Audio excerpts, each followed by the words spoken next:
Herkese merhaba. Microsoft Flight Simulator serimizde yeni bir video ile karşınızdayız. Bu video, Flight Simulator'ı merak edenler ancak herhangi bir uçuş kolu ya da joystick olmayanlar için rehber olacaktır.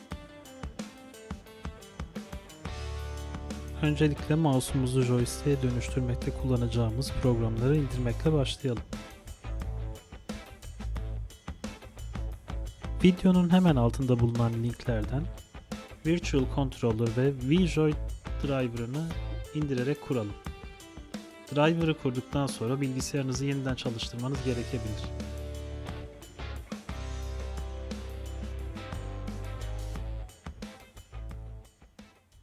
Şimdi kurduğumuz Virtual Controller uygulamasını çalıştıralım. Settings kısmında bulunan I/O Device penceresini açıyoruz. Sonrasında Virtual sekmesine tıklıyoruz ve Setup'tan Generic Joystick'e geliyoruz. Bu pencerede Enable sekmesini işaretleyip kapatıyoruz. Daha sonra Physical sekmesinden Setup kısmına gelip mouse'u açıyoruz.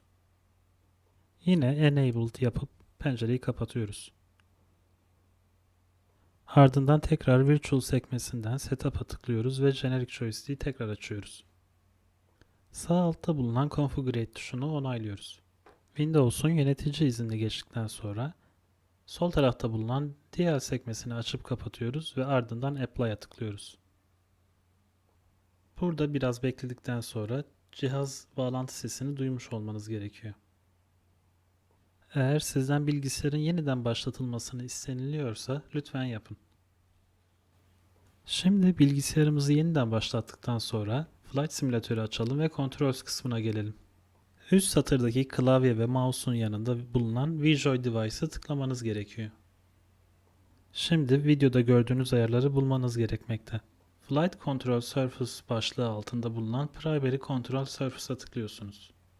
Bu menü altından Ailerons Axis ve Elevator Axis'i bulmanız gerekiyor.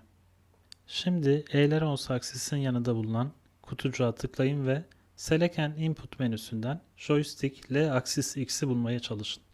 Aynı şekilde Elevator Axis'i de Joystick L-Axis Y'ye ayarlayın. Şimdi asıl ayarlamamız gereken kısma geliyoruz. Virtual Controller uygulamasını açıyoruz. Settings kısmından Controls penceresini açın. Şimdi Bin sekmesine basın ve Create'e tıklayın. Bu pencereden sanal joystick'i ve mouse'u birbirine bağlayacağız. Input başlığı altında Device'da mouse'u, sonra Control Type'te Axis'i seçin. Name'i ilk yönümüz olan X, Modifier'ı ise Increase olarak ayarlayın. Şimdi Output başlığına gelelim. Device için VJoy 1, Control Type Axis, Name X, Modifier Increase olacak. Sağ altta bulunan Settings kısmına basın ve Edit Value penceresini açın. Burada Use Input'u seçin ve ayarı %100'e getirin.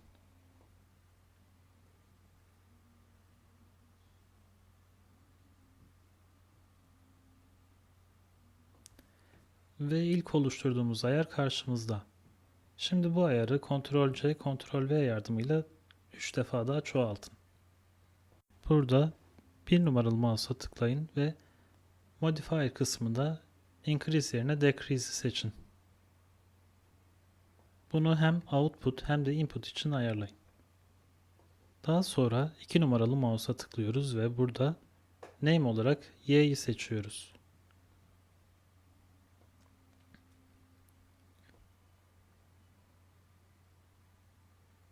Şimdi 3 numaralı mouse'a tıklayalım. Burada Input ve Output'ta Name için Y'yi, Modifier için de Decrease'i seçmemiz gerekiyor. Mouse ayarlarımız bu kadardı. Ancak sanal joystick'i simülasyon içerisinde kolayca açıp kapayabileceğimize yarayan bir klavye tuşu atamamız gerekiyor. Şimdi ana ekranda Settings'ten I/O Device'a tıklayın. Physical sekmesi altında Setup'a tıklayın ve Keyboard'u seçin. Burada klavyeyi Enabled hale getiriyoruz.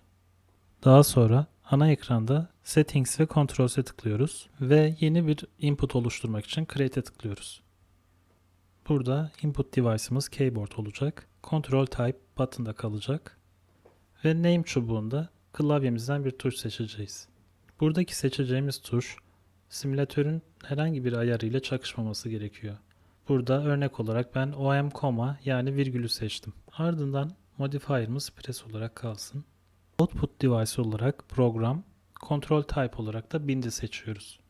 Burada output'un name'i bind0, modifier'ı ise invert olacak.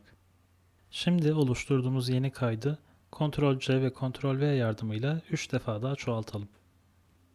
Yeni oluşturduğumuz ayarları da sadece bin kısmını değiştirerek bind1, bind2 ve bind3'e ayarlıyoruz. Şimdi bu pencereyi kapatalım ve main'den run'a basarak programımızı çalıştıralım.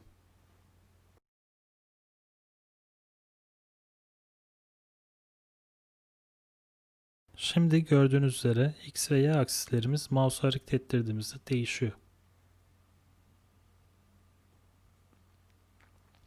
Şimdi virgüle basarak durdurmayı deneyelim.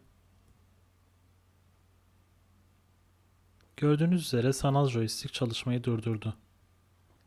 Bu şekilde uçağın yönünü değiştirmeden rahatça menülerde dolaşabilir ve kameramızı kontrol edebiliriz.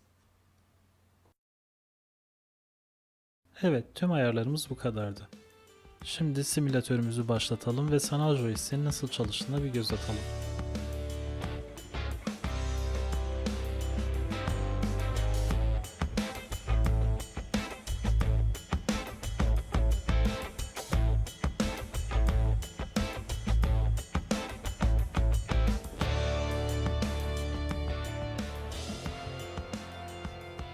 Uçağımızla taksi yaparken yani yerde ilerlerken sağa ve sola tekerlek hareketi yapmak için numaratörden 0'a basarak sola ve Enter'a basarak sağa yönelebilirsiniz.